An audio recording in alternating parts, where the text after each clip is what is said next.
we are almost had me. You almost had me. live. Welcome. Hello. We're back. It is Thursday, February 20th. We will be talking Champions League, and if we have time, we'll get into some UEFA Europa League. It was a good, interesting first four games, I guess, maybe. Yeah. Yeah. I think the better games are next week, though. But yeah, that's true. But first off, let's say hello to everybody. Good morning, good evening, good afternoon. I said in the totally wrong order, but you get the gist of the thing. How you doing, Sal? How you doing, Jay? Good. I'm indifferent. You're indifferent. Yeah. After today, I bet yes. I tell you. We'll get into that later. It is a rainy day down here in South Florida, so nothing better to do than be inside and have a nice little Champions League chat with the boys, and we will kick it off. So this week we had the first leg of the round of 16 for the Champions League. We had games of Atletico de Madrid versus Liverpool, Borussia Dortmund, and PSG. Then we had the following day, which was yesterday, Wednesday.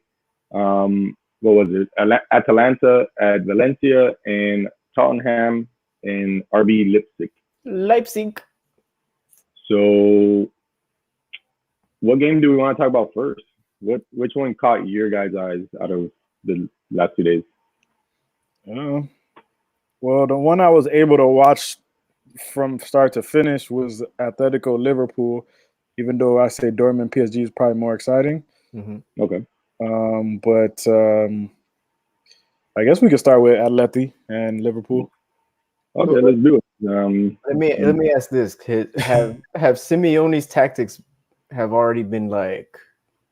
Are you bored of them already, considering how he parks the bus so much? Yes, I'm bored, but if he beats the Scousers using no tactics, I'm all for it. But like it was almost like clockwork. I knew because that was a great goal that they scored, by the way, just to give them credit. That was a great goal.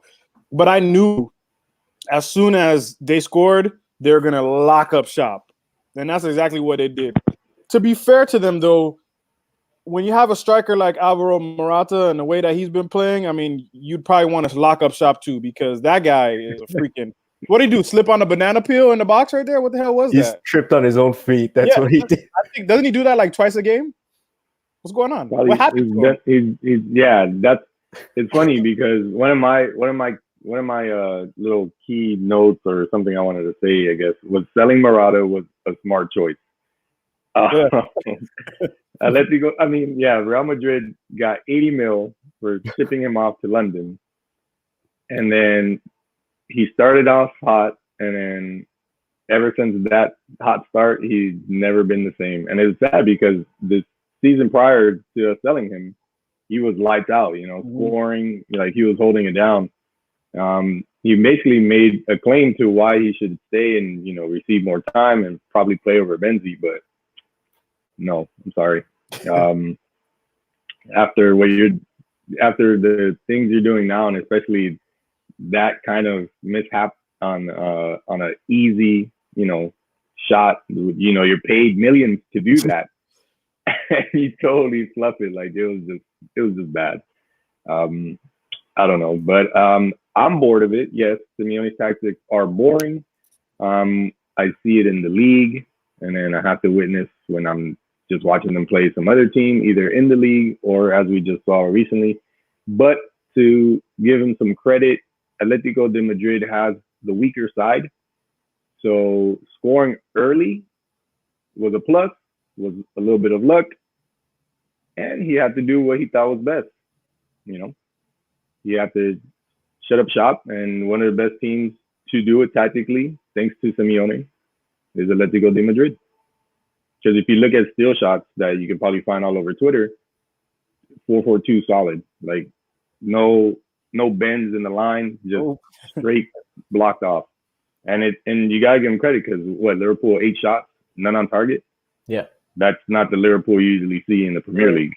Right. So he did something. The way that they cried after the game about how at least celebrated, you could tell that Simeone's tactics definitely got in their head. And like I said, if that's going to be the way that he knocks that team out, then all power to it. But to answer your question, it is boring, and I am bored of it. Nah. It is boring, and it's going to be hard to continue that at Anfield. That's where the atmosphere is going to be different. He's not going to have his home. Well, he's not going to, but Atletico's not going to have the home fans behind them. So we'll see how that turns out. But yeah, that goal was nice, and it was just, it was lucky in the sense that they scored it early. It's what they needed, because it basically solidified the game for them, and they knew what they had to do from then on.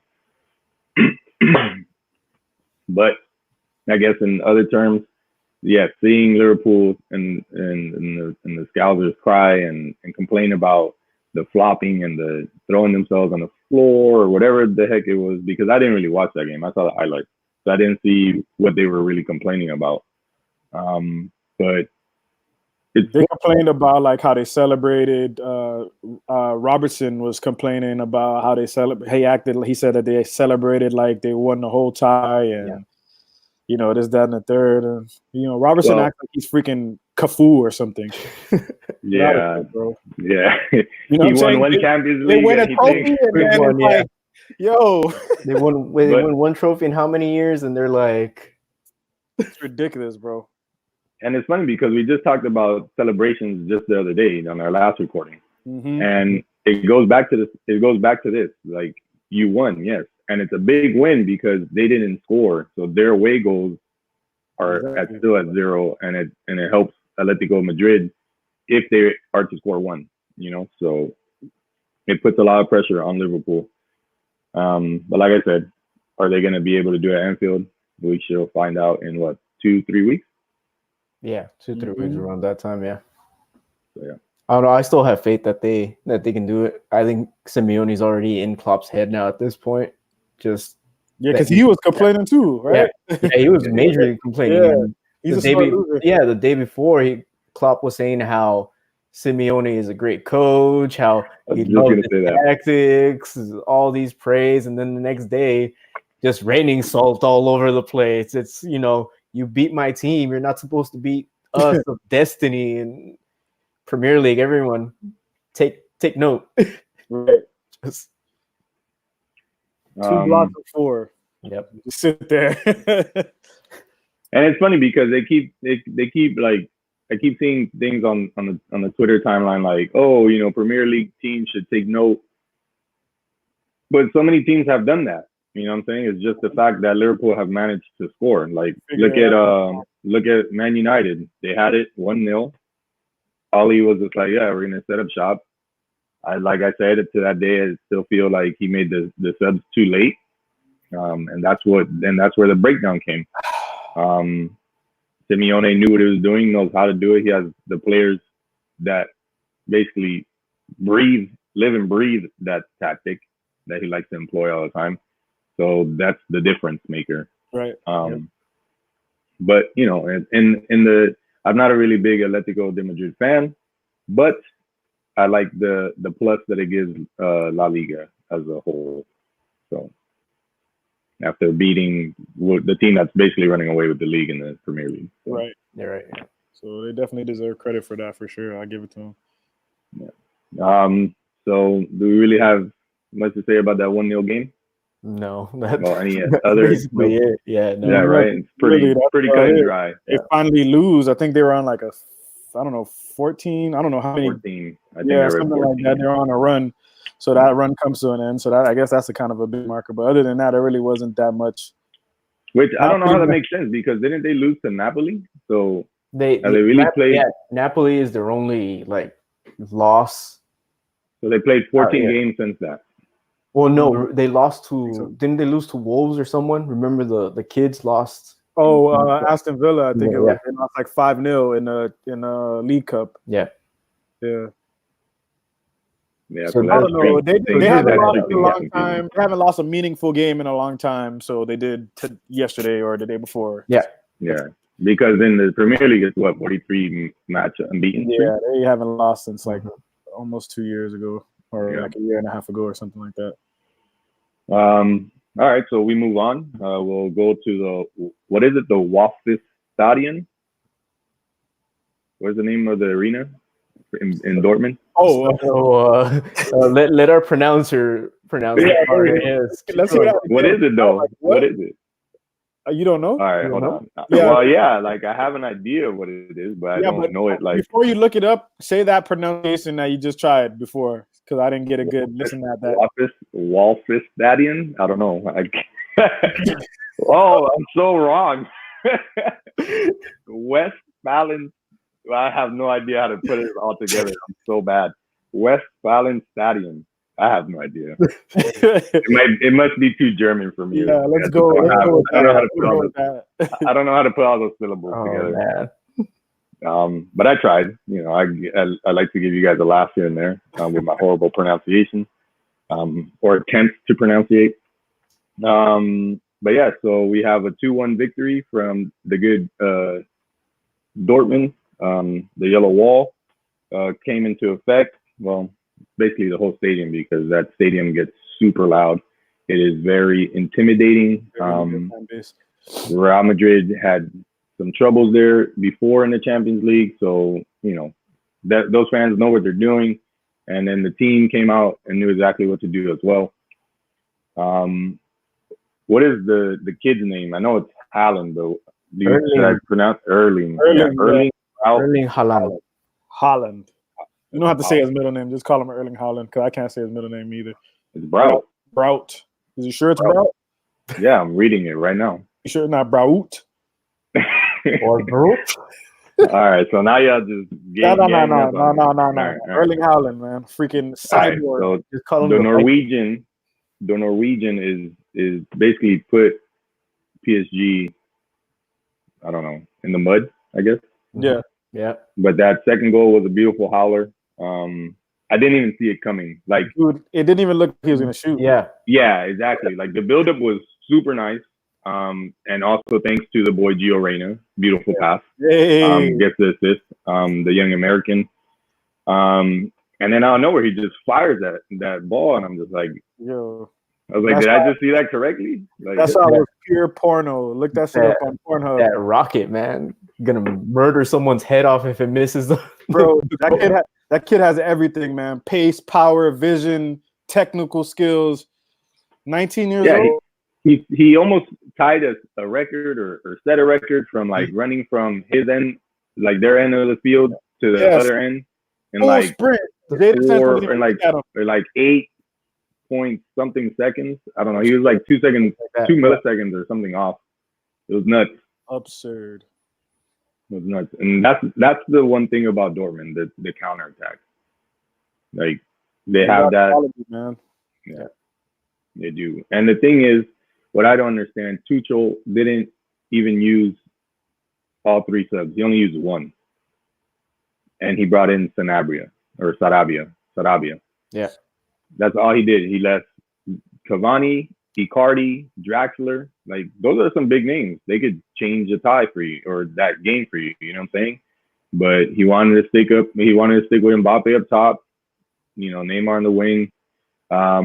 I don't feel like repeating this because I said it once on Twitter, but I'll say it again for right now. But Verratti had himself a game.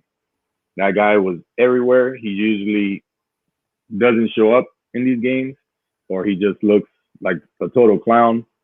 But he did have a great game, and it's sad because, you know, it was to no avail in a 2-1 loss.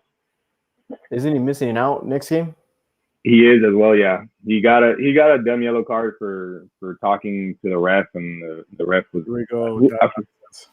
It's the Laos or whatever, one of the Spanish refs that pisses me off completely. Anytime I see him ref a Madrid game, it's funny because he even had like a touching moment with Neymar.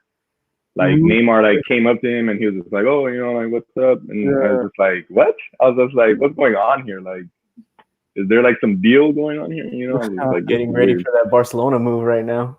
Yeah, he's like, I'll be back. He's like, you know, just yeah. But Neymar was also back to his theatrics. Neymar. Yeah. But like the commentator said, it's part of the game. You know what I'm saying? Like, well, yeah, it's to say not how people like, act like he's the only one or like he yeah, started it. You know what I mean? That's ridiculous. like sometimes he is a little. It is part of the game. Like like it is in basketball. You know, like they touch your hand and you're like, oh, you know, I'm gonna flop back. You know, like for him, he has to go forward or you know to the side or you know. But he did at times get tackled pretty badly. But there are those times where Neymar does Neymar type things. He also scored. He did score. He also he did score. It was a good play. I thought at that point they were gonna turn it around. But the Norwegian had other plans. Kaler had a good game despite letting in 2 goals. One which I don't think he would have been able to stop. Or no, he really didn't. No. That Haland, he wasn't saving that, bro. Nobody was. Yeah. So yeah, I don't know. He's tied right now with 10 goals in the Champions League. With Lewandowski, yeah. So 2 German. Well, he was playing on a German team before this too, right? Yeah. No. He was playing at Salzburg. Austrian. Yeah. So yeah, my question is, how is he allowed to play in the Champions League? Wasn't that like a thing where if you already played in the group stages and get transferred? They changed that rule. Yeah. I think when did that happen? Mentioned it on one of the previous episodes about it because I totally missed. Yeah, I forget. I don't remember seeing it, reading about it, the rule change. So I didn't know how it worked. Yeah, that had me a little bit confused, but I wasn't complaining because I got to see some great football and a good goal. So yeah, but yeah, back to Gio Reyna. There's talks that the young American might get scooped up by Argentina. Should we be worried? Yes. Majorly worried. But can he also be scooped up by England as well because he was born out there, right? I believe it's only between the U.S. and Argentina at the moment. Really? But I remember reading that because he was born in England, that he's allowed to actually play for the English side. So that's another kind of that's true too. Because they had remember Adnan Januzaj? He had three countries that he could have chosen to play for. So it might be that kind of situation. Because he was born somewhere. He was born in, was it Bulgaria or something? No, his dad was Belgium, and then he was born in Bulgaria, but he lived in England since he was 10. So England was trying to get him. Something like that. Yeah, because I remember Claudio Reyna was playing in England when he was born. So that's kind of, I think that's the rule how it stands. But Jesus Christ, I mean, like the Spanish commentator said, Mario, and we were listening to them. Somehow they're gonna do some kind of friendly where they're gonna invite him, and then like they did with Messi. Yeah, one of these teams is just gonna scoop them up, and we're gonna be sitting here with our asses behind our backs, like what just happened? Yeah, who's gonna convince him to you know what I'm saying, to stay with us? Yeah, hopefully he has the state of mind that Serginho Dest did when deciding between Netherlands and the United States. It would be great to keep him because you have Pulisic, Gio Reyna, and then you have Dest, and we'll have the building blocks that we need. But the only thing I'm worried about if he does stay with the U.S. is when certain elite players come to play for the U.S., like when we have tournaments and stuff, it's not always, we don't always get the product that they put out with their club. You know what I'm saying? But I'm hoping that Gio Reyna is different. I don't think we've seen a youngster this young. Like, who was the last U.S. player to be said to be like the next, besides Pulisic, because he's an anomaly. Right. But before Pulisic, we don't really have those talents coming out anymore like that. Not at a young age. Normally, our Americans peak at an older age. Exactly. Yeah, because the last one to have it was Dempsey, right? And before that was Donovan. Mm-hmm. Donovan. Yeah. Those are the last two that I can remember that were even considered to be like elite, like world players, like good players around the world. Because you had talked about like Bobby Wood, but Bobby Wood was such a cherry. He was like a cherry picker at times. Like any goal he scored just was like a cherry. Man. I felt like he could have been something, but it's just I don't know. But we're getting away from the whole we are. Champions League. Yeah, I know. We just have to show some love. Yeah. My question is though is Dortmund still gonna have what it takes when they go to the second leg at France or in France or in Paris? Sorry. Yes. I think so. Yeah.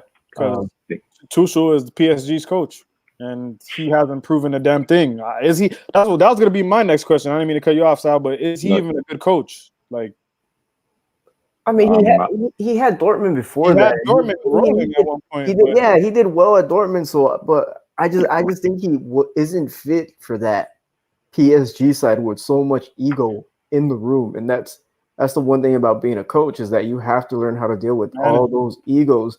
And you have Mbappe who's learning from Neymar, and we've seen it on the pitch and how he acts now, kind of Neymar dose right there. But you have Icardi in there. You have who else do you have? Di Maria. So many players. I don't think he's set for that. He'll. I'm getting away from it, but he'll be at Bayern by the time next season is ready. So. Yeah, I don't know. I think Dortmund. I honestly see Dortmund pulling this off and getting through.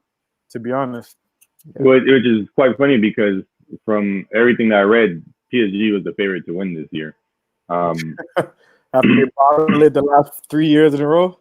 Yeah, well, one of them is not their fault. Right. Fair. But and then the other two, you had the goat Cristiano Ronaldo, so. It's hard to get past the goat. Then you had Romelu Lukaku and Rashford. Don't forget, baby. Woo! Sorry. And then that Tuchel is, I don't know, like you said, he can't control the egos, and then he also doesn't know what he's doing because, like I mentioned earlier, he made one sub.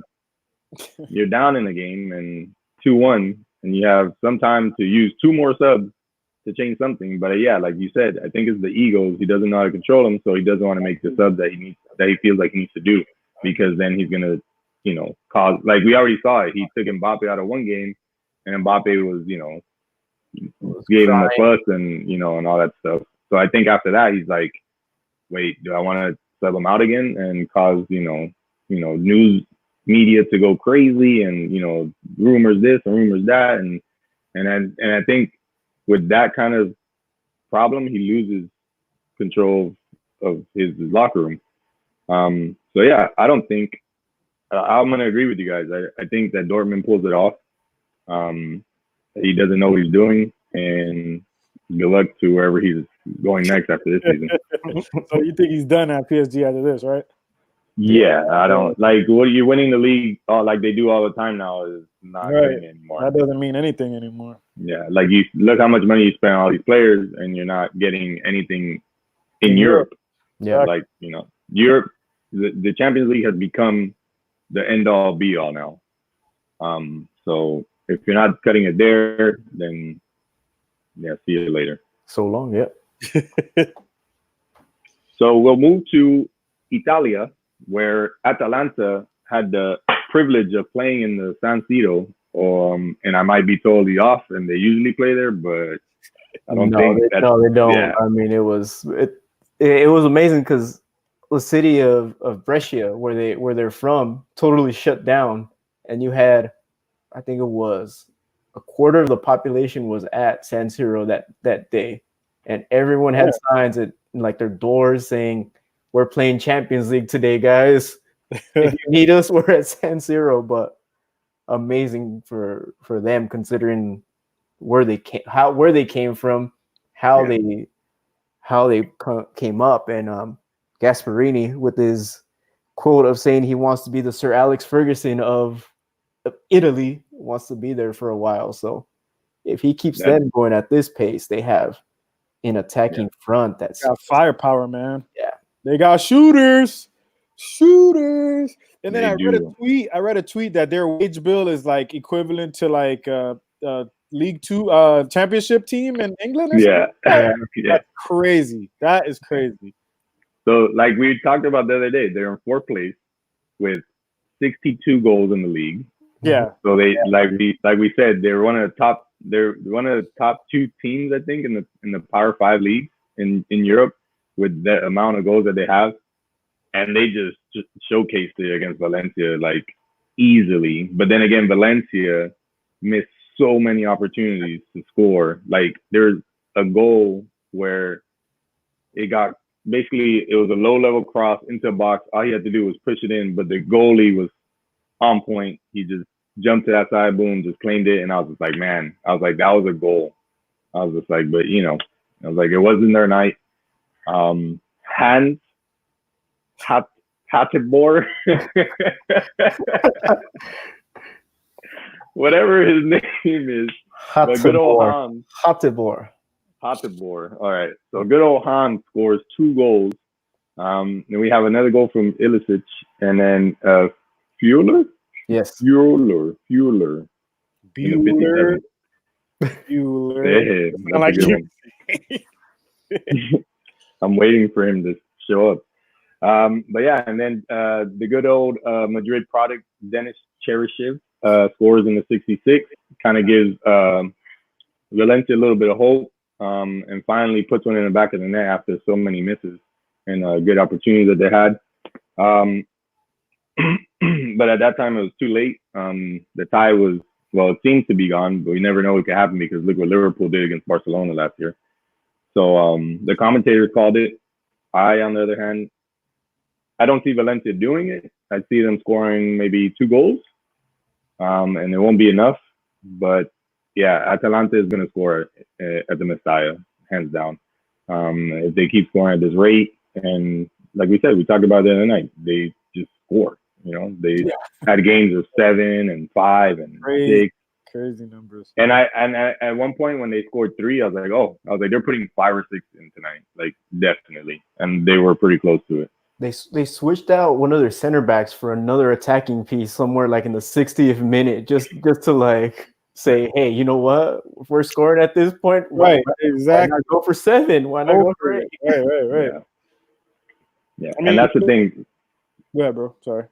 No, you're good. Go. I was gonna say, because I don't think anybody really thinks that they're gonna make any noise. So coaches are like, "Yo, if we're gonna be in this thing, we're gonna go for it." And like, they're really making a case for some Cinderella story action right now. Which is crazy because it's their debut in the Champions League, like their first time, and they've gone this far, and then they're showing that they still have more to give. Right, and that's what I mean. Like, I just feel like it's like, yo, we're in here. Hey, we're gonna win or lose shooting. So whatever. Because even if they get matched up, and if let's say they do finish off this tie, make it to the next round, they get paired up against, let's say, a Bayern Munich. If Bayern Munich win their tie as well, but hypothetically speaking, Bayern Munich is known to score 5-6 goals in a Champions League game. We've seen it before, and they did it this season as well.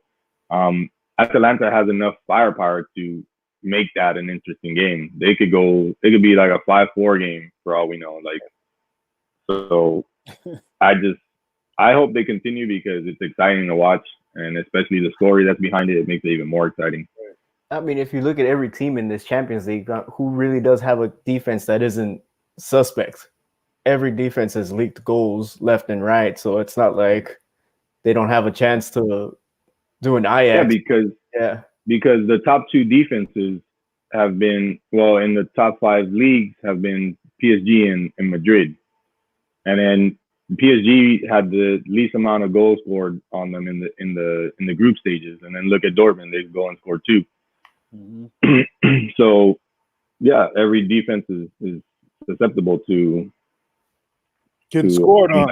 Yeah. But like I was talking to one of we all know this guy at a young leg, part of the 2 Foot Talk. Young leg. Me and him are discussing because when I replied to your tweet telling you that Valencia was missing some pieces, and he brought up the fact that they're missing Garay and Gabriel Paulista in the back. Paulista's injured. I believe he tore the ligament in his knee, so he's just out completely.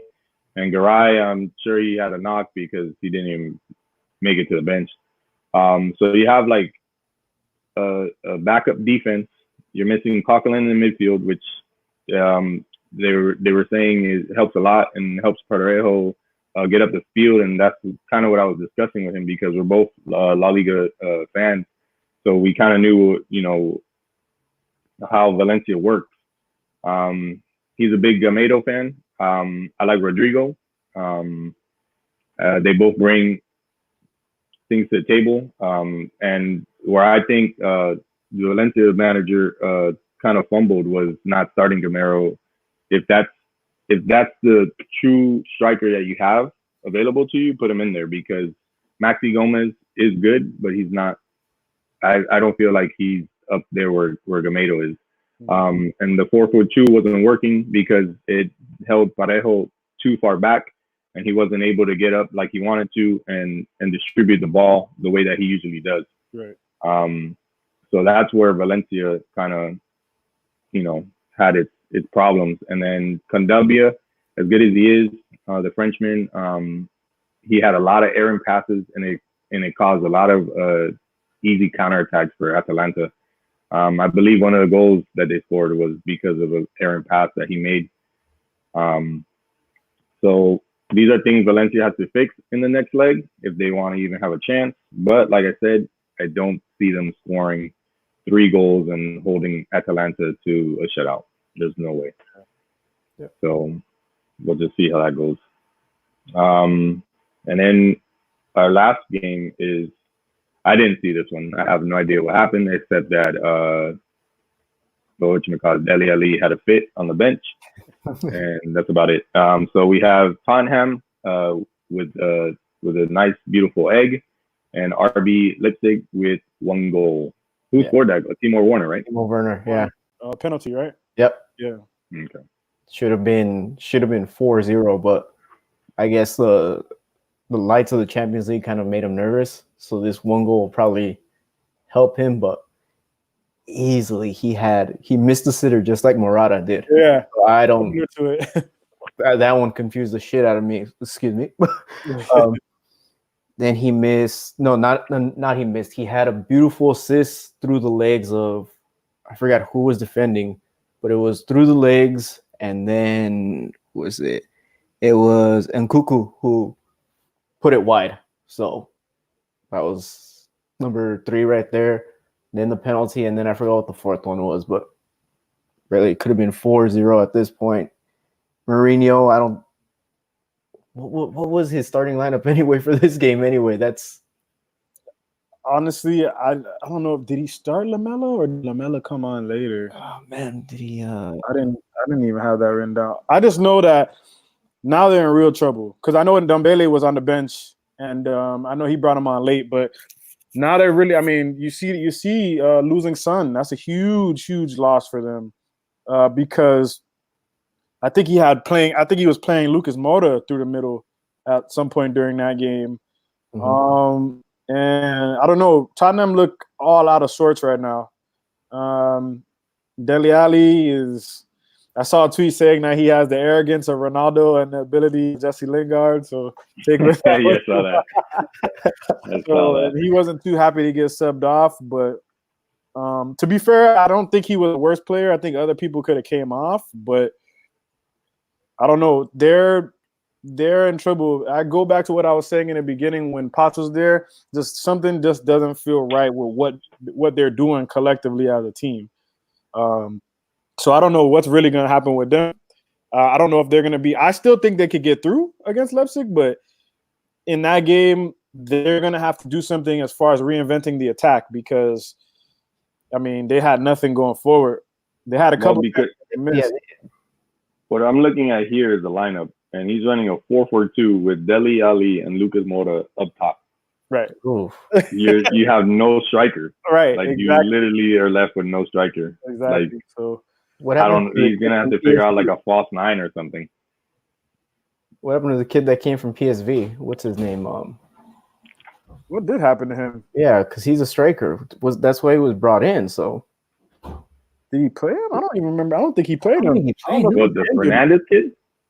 Yeah, he was Fernandez. Yeah, he was playing. He started. He was playing. He was out on the right. Yeah, I remember because he wasn't playing in the middle. He was playing on the wing. That's right. Yeah, and then I guess he decided to have his two attacking midfielders with the experience play in a striker role, and then have the young kid try to have space and create off the right, which is hit or miss. And clearly it was a miss. Well, I feel like he should have swapped Lucas for Fernandez then, and have Lucas create and make space. Lucas Moura, he's made Mourinho does what Mourinho wants to do. So hey, peak Mourinho, bro. His comments at the end. Yeah, conference. Yo, what do you say? Don, bro. They're like, oh, they asked him something about Dele Alli being angry. He's like, oh, I don't think he's angry with me. I think he's angry with himself at the way he was playing. Oh my goodness. Bro, the best one was what I'm like going into a gunfight without any bullets in the gun. Yeah, bro, like, peak Mourinho, bro. Yeah. So and then they asked him something. I forget what the question was now, and I wanted to make sure I remembered it. But he was like, what? What? I was like, what are you talking about? Wasn't it any time they asked him if they were going to lose the next, if he's afraid of losing? It was something about losing. It was a win or lose question or something. And he was like, what did you say? But yeah, man, I don't know. I don't know if Mourinho still got the special one flair anymore. I don't know. I would want to give him a whole transfer window, like a summer at Tottenham, before I make that decision. But looks like he's a shell of his former self, man. Nah, I definitely would. I wouldn't call him a shell just yet because he doesn't have. Right. That's what I mean. Yeah. I need to give him a whole summer. He doesn't have Harry Kane, one of the best strikers in England. Yeah. So Son just went down. So yeah. He's just losing players left and right, and then he lost Son at the wrong time, right after the January transfer window. Yep, and he sold Eriksen. So yeah, I think he needs a window or two. Yep. Yeah, so we'll see how that goes. But that completes the Champions League. Well, this week. Champions League predictions for the next 4 games. Yeah, I'm just gonna give the dates for the next game. Of this past leg, or the second leg, I guess we could say. Leipzig and Tottenham will play on March 10th at 4. Valencia and Atalanta will play the same day at the same time. And then the following day, March 11th, we have PSG and Dortmund and Liverpool, Atletico Madrid. So that's March 10th and March 11th. And yeah, I guess we could go with we're gonna give our predictions for the next leg, basically. Yeah. Okay. I'm gonna go. Let's go with Leipzig Tottenham. 1-1. You're gonna say 1-1. Draw. Okay. 3-0 Leipzig. Woo! Timo Werner hat trick. All right. I'm gonna go 2-1 Tottenham. Oh, all right. That'll be interesting. And then we have Valencia and Atalanta. 5-4 Atalanta. What are you gonna say? 5-4. 5-4. Yeah, you're out of there. I'm telling you, bro. Why not?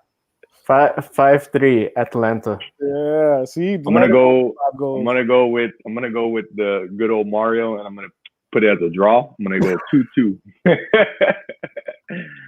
I'm gonna put it 2-2. The draw master returns. I'm back. I am back. And then we have PSG and the yellow. I don't know what I call them, but let's go with Dortmund. The wall is the stadium, the fan stadium. What do you guys got? 4-2 Dortmund. Haland hat trick. So that's an aggregate of what? 6-3? Holy cow. Yeah. That's embarrassing. You know what? Nah, but I did pick Dortmund to go to. Okay, I'm gonna go 3-2 Dortmund. 3-2 Dortmund. Mm-hmm. I'm actually going to agree with you on that one. I'm going to go with that score too. I like it. It brings some intensity to the tie. Yes. And it makes it interesting. So I actually like to see that myself. And then we have Liverpool, Atletico de Madrid. I'm going to go Liverpool 2, Atletico de Madrid 1. 1-0 Atletico. 0-0 Simeone masterclass. Yeah, or that, bro, or that. I'm gonna go with the Simeone's team scores first, and Liverpool have to shuffle as fast as they can to get the 3 goals, but they only have enough for 2. So that's the kind of game I want to see. I'm gonna say if Mane gets a red card, they're gonna make him get that red card now. That would be interesting. So all right, so we have those ties set in stone. I wrote mine down, so when we see it unfold, we can have something interesting to talk about. So we do have a little bit of time. We will get into a little bit of, we'll do a couple of Europa League games. I'll talk about one that I was interested in that totally let me down, but it was a beautiful masterclass on the part of the other team. So yeah, here we go. What game do you guys want to start off with? Because there was a boatload of games, and we definitely cannot go through. Yeah, they all played. Fuck, freaking a lot of them. Yeah, they all played today, don't they? Mm-hmm. Yeah. Most of them, I think. Yeah. I'll just go over some main teams. Inter Milan wins 2-0 over Ludogorets. Eintracht beats Red Bull 4-1. Celtic and Copenhagen, excuse me, are tie 1-1. Sevilla and Cluj tie 1-1. Sporting wins 3-1 against Istanbul. Shakhtar Donetsk beats Benfica, which that was an interesting game, 2-1. The boys from La Liga, Getafe, take down Ajax. Ajax do not look like they used to. Bayern Leverkusen beats Porto 2-1.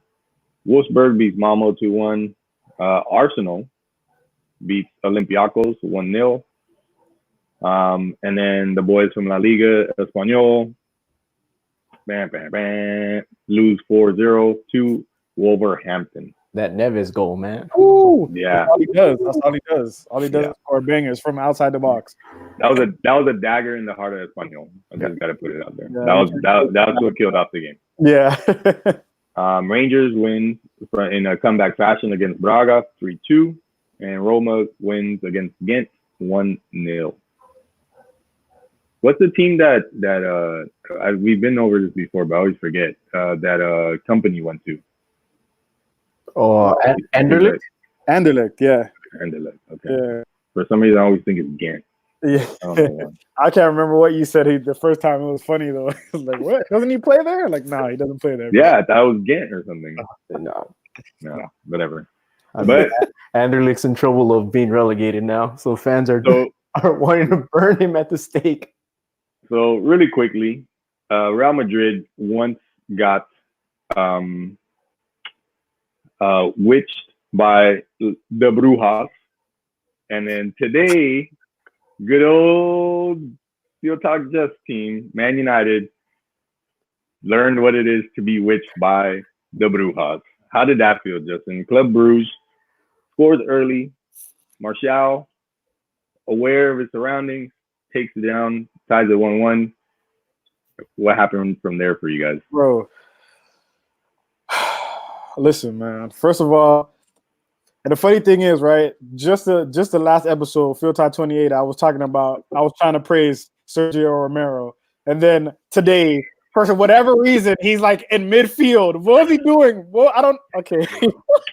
You know what was so funny? I wanted to troll you so bad, but I was too busy at work. So I'm here. I'm watching it. I'm watching the game. Like I stopped watching this game afterwards because I found out Espanyol was playing.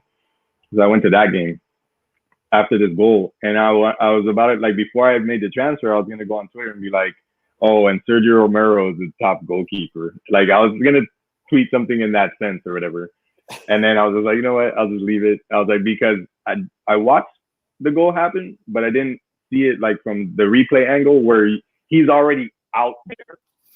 he was like from the moment the ball bounced, he was already out there. And I was like, what are you doing? And, I couldn't believe it because Mignolet sends that ball over the top, right? And then it's a good ball. Let's be fair, it's a good ball, but we got two defenders converging. So I'm like, yo, they're either gonna foul him or somebody's gonna steal it. And then I just see this yellow jersey, and I'm like, yo, there's no way in God's green earth that's Sergio Romero that far up the field.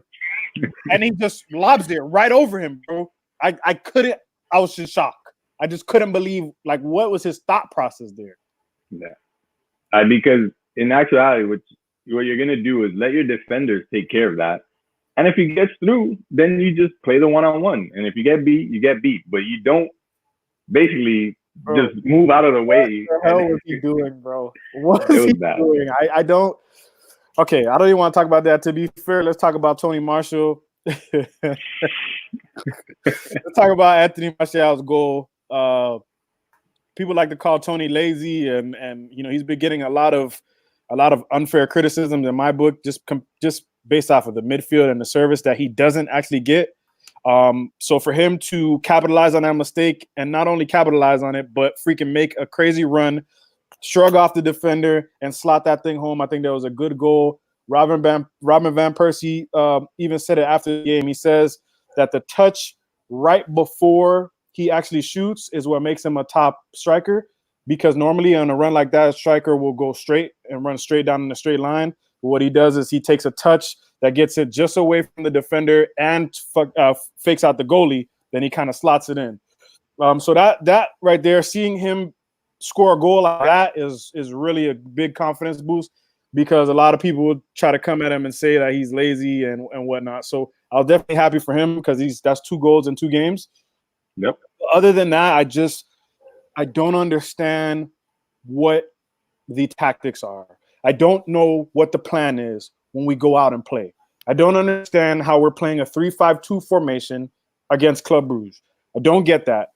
To me, it looks like the team, for me, it looks like, and I've told you this a lot of times, Benzi, it's like I get on the phone, I'm like, yo, Greg, Tim, call up your boys Julius and Max and Kenny, and meet me at the park. I got me and my boys Sal and Mario. We're gonna play these cats we just met. So we just call up a bunch of people, we get 11, and we go out there and we hope for the best. That's what it looked like to me.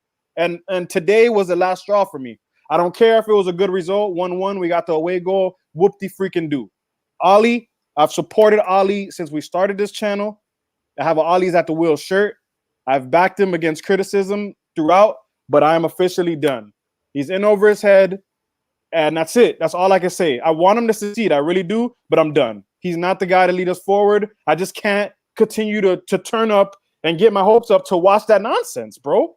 It's ridiculous. We're too ponderous on the ball. Have you seen, when you watch Matic, next time you watch Matic play, right? I want you to watch when he gets on the ball, what he does. Because what he does is he gets on the ball. Instead of picking up his head and looking for the pass quickly, he gets there, he calls his mom, lets him know that he made it safely to the game. He files his taxes, he looks around, he waves at the fan, and he does all this extra stuff on the ball before he releases it. And it makes me sick, because the problem is sometimes it works. Like, he'll ponder on it and he'll turn and he'll pick a pass. But majority of the time, you're just allowing the pressure to come on you. And you're making a worse pass for the person that's coming to help you out. And I'm just sick of it, bro. I'm sick of it. We had a midfield of Matic. Listen to me, okay? Of Matic, Lingard, and Andreas Pereira was our midfield 3 with Juan Mata. That was our midfield today. All right.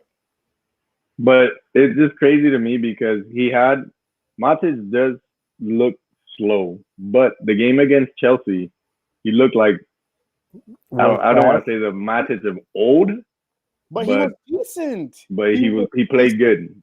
That was his first good game in a while, and then he has this disaster class today. I don't know, because even at one point the commentators were like, "What's happened to him since he's left Chelsea?" So ponderous, bro. It makes no sense. He gets the ball and he just holds it, bro. He sits on it and he doesn't go anywhere. He just sits on it like. Then when people come and try to take the ball from him, instead of passing it, you know what he does? He turns a little bit and he tries to do it's such a stark contrast when Fred comes on, because when you see Fred, when he gets the ball, he looks shook. Like, I gotta get it. I gotta get it somewhere. Like I don't want it at my feet. I want it to go forward. I want it to go somewhere else so we can keep moving. That's what I like. He looks like, all right, look, I'm getting the ball. I have to get the ball. I got to get rid of it. Somebody's running. I got to go every time. Even if it's like a 1-2, he's moving it. He's one of the most improved players. He's had one of the most improved runs that I've actually ever seen in my team because they were laughing at him. They were laughing at Fred. Pundits were laughing at him. Fans were laughing at him. He was a butt of a joke. Now he's one of the best players on the team, and he's earned his spot at that club, and he's earned the right to start week in and week out for that team. But I don't know. Ali and tactics, non-existent, bro. Quick question though. What was did Bailly even make the? He was on the bench. He was on the bench. Ali said he picked up a little knock against Chelsea, so he wasn't fit to start the game. Whatnot. Okay. Ali doesn't make subs in time. Waits too long to make subs. Yeah, he's horrible with that. I just can't. This basically almost leads us into what's being said, to be honest. Who's taking care of that today? Ladies and gentlemen, without further ado, it's time for what's being said. And so, wait, are you doing that or am I doing it? All right, we're all doing it. Everybody, my hands are up here. I'm so happy to freaking put it on the board that it's ridiculous. So, go ahead, Sal. All right, I'll start it off with my favorite player in the world, Jesse Lingard. So, here's the tweet that came out. Lingard and Pereira in the team is like playing with 9 men versus 13. Justin. Hey, that is I'm gonna be real with you. That's an accurate tweet, man. That's an accurate tweet because Jesse Lingard, Benji, you know this. Lingard has been one of my favorite players just because I've watched him come up from the youth team and develop and all that, and I've always rooted for him. But he offers absolutely nothing. He is terrible. Like, it's just ridiculous, bro. Like, he's just out there. No touch, no nothing, no awareness, no anything. Andreas Pereira, same thing. Always loved the kid. His problem, though, is that because with Lingard, it's like Lingard has no ability. I'm sorry. It's like you have no ability. I don't know what happened to him. But with Pereira, the thing that's so frustrating about him is that he has all the ability. He's actually a quality footballer. It's right here. He's got a peanut in there that he can't make any decisions. All the decisions that he makes are terrible. It's like, bro, he shoots when he's supposed to pass. He passes when he's supposed to shoot. You know, he holds the ball when he's supposed to. You know what I'm saying? It's like, what are you doing, kid? What are you doing? Yeah, some of his crosses are just terrible. Oh my God, dude, he's got some of the best free kick. He's one of the best free kickers at the team. You wouldn't even know it, bro. He's one of the best set piece players in the team. You wouldn't know it. They call him the preseason Pirlo because in preseason he turns up all the time in preseason. As soon as the season starts, he's ass. So with that tweet, that's an accurate tweet. I hate to slag off my own players, man. I hate that, but those guys are not getting it done. Jesse Lingard cannot be starting for Manchester United, man. He can't. He's gotten every single chance, and he's squandered it, bro. He's literally a liability. Bruno Fernandes comes on in the game for 10 minutes and creates like 3 chances and has like 2 shots to Jesse Lingard's 0. And Jesse played the whole game. So, I don't know, man. Ali, I don't know. I can't. Ooh, wait. Can I read the second tweet?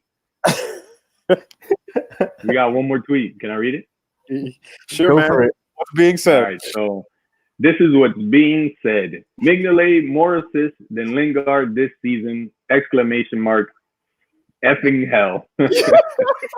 Yo, the thing about it, right, is that's another accurate tweet. Like, I can't even defend it because Mignolet's assist came in this game because of Sergio Romero coming. Yo, do you understand the foo that I'm dealing with this team, bro? Like, I just can't, bro. I can't. That's another accurate tweet that I wish I could defend, but guess what? Facts are facts. Mignolet assists 1, Jesse Lingard none. Yeah, it's funny though too because Harry Maguire was lost on that kickoff when he just sent the ball down the field, and then to top it off, you have Romero. Like Romero might as well should have been sitting like Indian style at the top of the box, bro. Like just waiting for the ball to go over his head. Like it's just because he jumped like he was gonna do something. He was like he ran all the way up like he was gonna do something. Yo, it was and the bad. thing about it is that like Sergio Romero's, like if you look at his numbers with his starts and goal versus his clean sheet, his ratio is crazy. So that's one of the reasons that I kind of try to say that he was a good keeper, but it's all a freaking mirage because me and you used to go in on Sergio Romero about how garbage you. I'm like, I remember I used to be like, yo, every time he starts, I'm nervous because he looks nervous. Like he gets in there, I'm like, yo, he's scared. And man, I can't defend any of those. I can't defend Man United on any of those tweets. Both of those tweets are accurate. Oh man, that's what's being said about my. That's what she said. Wait, no, that's what's being said. Oh man. Oh my god. All right. Well, just make it stop, bro. Make it stop. We do have another Champions League going on, fellas, and it is over here on the CONCACAF side for us. We are. So I'll just run down real quick. So Portmore from Jamaica played Cruz Azul to a 1-2 loss. Cruz Azul went down a player after a Portmore player literally stepped on his foot and broke it, to no red card being called. So it was apparently free. And little known fact about that stadium, used to be a prison stadium. So there you go. Prison rules apply. I guess it does. Right. Atlanta United played, I'm going to get this wrong, Motagua. I don't know where they're from, but to a 1-1 draw. Atlanta is still best chance for an MLS side to win the whole deal. Was that played at a prison too? No, that wasn't. That was played at some barn field somewhere in Central America, and literally you could probably see cows in the background grazing as they're playing. That's how bad it was. But it wasn't shown on TV. That's the other part. So I don't think they even had electricity to get camera. Leon, beautiful Leon, played against LAFC to a 2-0 win. Yeah. Happy about that. Right? We're all Leon right now at this point. Let's go. Let's go. Deportivo Saprissa played Montreal Impact. Hey, the Costa Rican team. A surprising Montreal Impact that went up 2-0 and then bottled it to make it 2-2. So, but that's Keylor Navas' old team. Oh, there we go. So yeah, maybe they can advance over Henry, who I believe will do better in this MLS coaching, but we'll see. Was that his first game under the helm? Yeah, that's his first game under the helm. So for them to go up 2-0 and then after the 60th minute, bottle it after the 60th minute. So he's working with something well, but we'll see where it goes. The surprise, Alianza beating the team of the decade from Mexico, Tigres, 2-1. So that's a big shocker right there. That's kind of. San Carlos is playing live right now against NYCFC Fuck City. Basically, City is winning 4-3 in the 86th minute. We'll see where that goes off. Finally, the game that I think was robbed. Club America versus Comunicaciones down in El Salvador. 1-1. Thank you, MLS refereeing. Fuck you, Guillermo Riffle. Someone will make a clip of this. You know, I want MLS to see this. Stu Holding, get a hold of this shit too. Everyone. Hey, Jair Marufo. Wait, how does? Oh wait, never mind. I'm so dumb. I was about to say, how does the MLS ref that game? But neither teams were. Yeah. So CONCACAF. Moment. Apparently he's like okay to referee all CONCACAF matches. So if your team plays in CONCACAF, watch out for Jair Marufo because he's gonna let clear chances to break ankles go off. Not even a yellow card called. Just play on. He's gonna let a handball literally in front of his face. I'm saying him like, how can I put this? It's like he's standing outside the box and you can clearly see it. He's line of sight. The opposing player just goes up, puts his hand up, and he touches the ball and brings it down. What? Are you blind, motherfucker? That's Odell Beckham right there. But it's so crazy. It's like the referees have just as much impact or more impact than the actual players that are playing the game. Yeah. And that's just wrong, man. Quick question too: is the VAR used? No, it's not being used. So that's something that the Mexican Federation is probably going to bring up for next year's Champions League here in CONCACAF to have VAR be used. But for all we know, turns into England and VAR turns to shit. And I didn't. Well, no, we didn't see that tackle. No, that's good. Everybody just go play on. Yeah. 1-1 for Club America, which. They got robbed. Should have been 4-1, but fuck Jerry Marufo. No, that's refereeing. Stu Holden. Fuck you. I saw your tweets, motherfucker. All right. Fuck you. All right. Don't defend the motherfucker. All right. Stu Holden, bro. Like as soon as I see his name, I just see him in his like lady pants and his like freaking sneakers with his legs folded at the table, acting like he knows what he's talking about. With his women's, shirts as well, like his mom's drapes hanging on, Fuck him. Anyway, but yeah, as you can tell, we're not a big Stu Holden fan on this podcast. He's cool, I guess. We could say it. We could say he's not cool at all. Not at all. We don't like him. We don't know. We don't agree that he knows that he thinks he knows what he's talking about. I don't know if that came out correctly. I think it did. Yeah. But yeah. You too, Hercules Gomez. I know you see me sometimes. We see you, Hercules. We didn't forget. Just a tidbit. Sal is trying to accomplish getting blocked by a lot of these people that we're calling out. Yeah. So far we're doing pretty good. So, Sal is doing pretty good. Yeah. me and Jeff just get to enjoy it. Yeah. I haven't been blocked yet. I haven't made it. Sal's big time, bro. Yeah. Oh man. But yeah, guys. So we got a lot covered there. Exciting Champions League games. Well, at least two of them were exciting. Two of the other two were just nice little 1-0 wins. Good for those teams. We talked some Europa League, mostly Justin's club, Man United.